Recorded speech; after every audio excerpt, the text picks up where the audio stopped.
Who we here with? Konté. Edit that in post. He gets it. Yeah, all right. This guy, he gets it. He's a natural. He's a natural.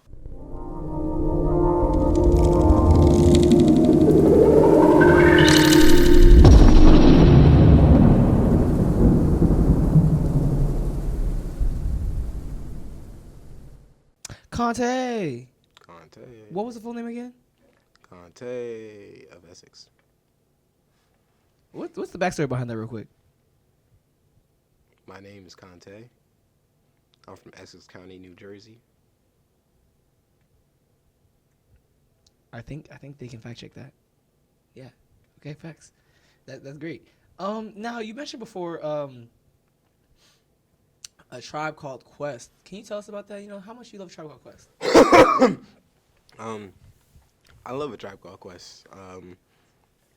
My brothers put me onto them when I was like 12, 13. It was very cool.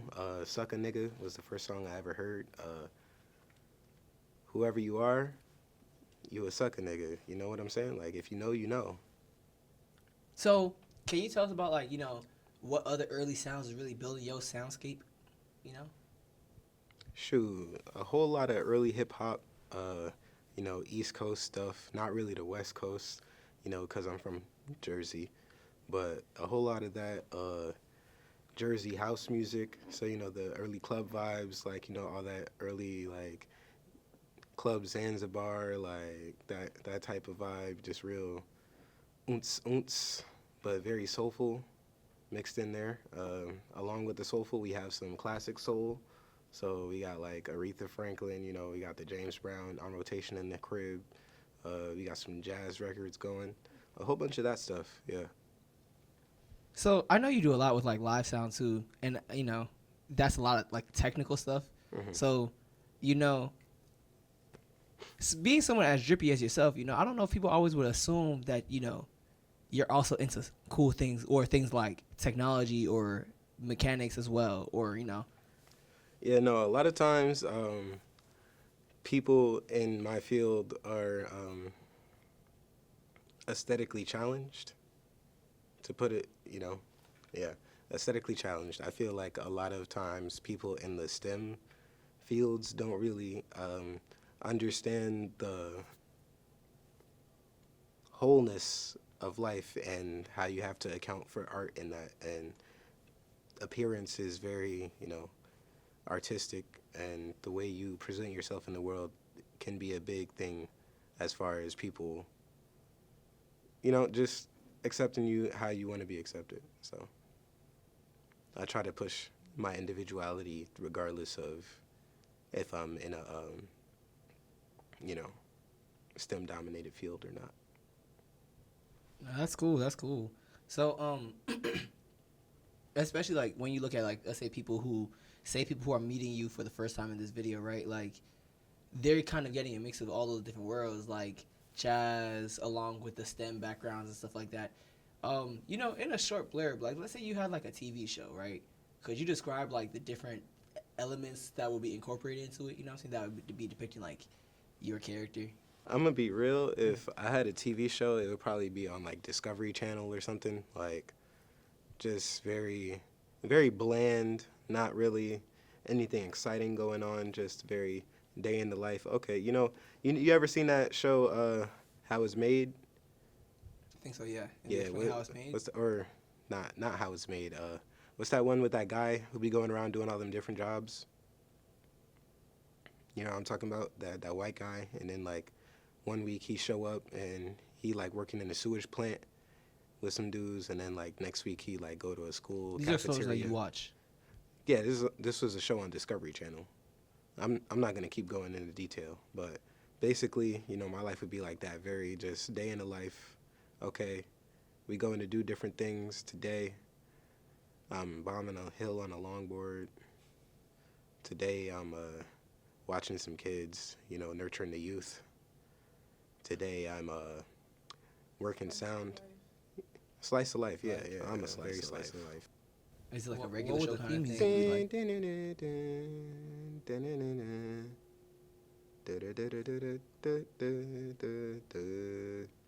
that's the theme song.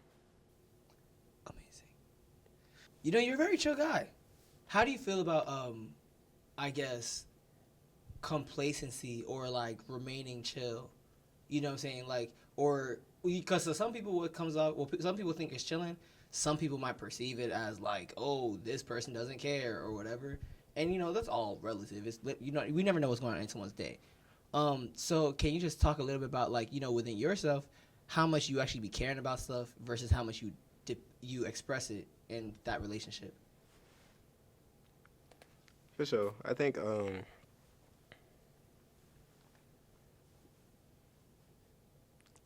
this is not the direction I thought this question would go in at all, which is hilarious. But where was I?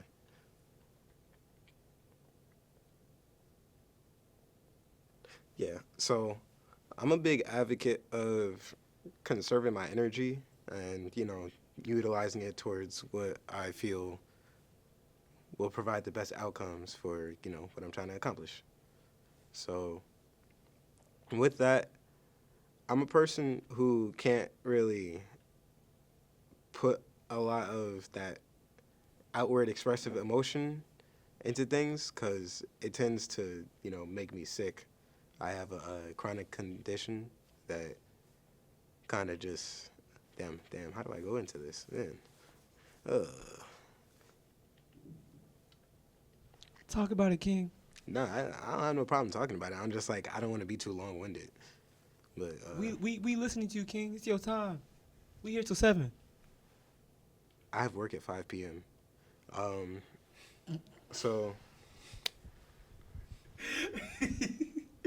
yeah, I'm a big advocate of using your time where you feel it will impact you the most. So with that, I don't really outwardly show anger and frustration because a lot of times that's like a first order reaction and there's a deeper emotion behind whatever you're trying to get to. And being that I have a chronic condition that is related to stress and like negative emotions, I try not to harbor those. So if I'm moving for something that I feel like is like social justice or like I feel like there's a wrong that needs to be righted, I'm gonna try and be pragmatic to get to that goal. And, you know, not to bash on anybody who's out here like, you know, being cathartic with their actions or anything, because I understand. But What do you mean by cathartic? like, if you're out in the street, or not even in the street, but like, you know, if you're loudly expressing yourself, then I understand that. But that's not something that I typically do. Word. I express myself quietly. This right here is a conga drum. It hails from Latin America. The people of, no. Why'd you do that? Like, It hails from Latin America. This was one of the first instruments I ever touched. Not this specific drum, but, you know, was one of the first instruments I ever touched as a youngin'. Had a lot of impact on me, you know. It makes very cool sounds. Like, that was really loud. I bet that clipped the microphone. Yeah, it clipped the microphone. I bet. So I'm gonna do that again. But it makes cool sounds, like, you know. So, I think that music is very powerful. Can you do it one time I laughed? Huh? Can you No, do it it's one time I laughed? okay. It's all right. All right. Keep the laugh in there. Wholesome. Music brings good energy, good vibes, good spirits. So I just think that with this power that's been bestowed upon me, yeah, I'm just gelling, bro. The world, like. I'm just gelling, bro. All right. So, yeah, one of the first instruments I ever touched. Last year, I had a concert.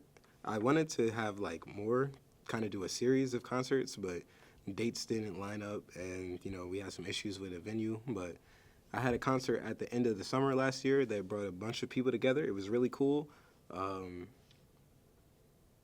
Yeah, the guys was that it's a live music event. So we had some jazz musicians come out. We had some spoken word artists as well. You know, some rap art. You know, some rappers. They were doing their thing. Yeah, your guy right here did a little something. Um, what else? What else do we have?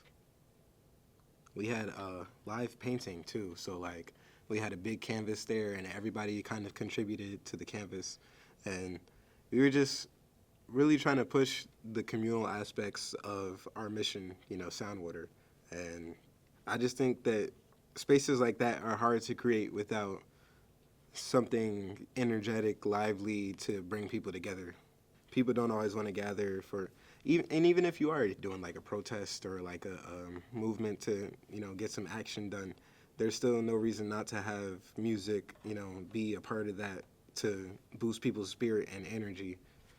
No, that's facts. Even going back to like, you know, drums being like historically used to move people. Yeah, for Right, violence. like when you know people were in war, they had the drum line to keep people together, marching on the same accord. You know, keep people in lockstep. So those types of things are important. Word. Yeah. Can you just say, if you have anything else to say, then you know, other than that, you know, we have 0 minutes on the clock card right now. So we have 0 minutes on the clock. Yeah, it's done. Yeah. What is that? What does that mean? The memory card is done, so you're done. Oh, okay. Yeah.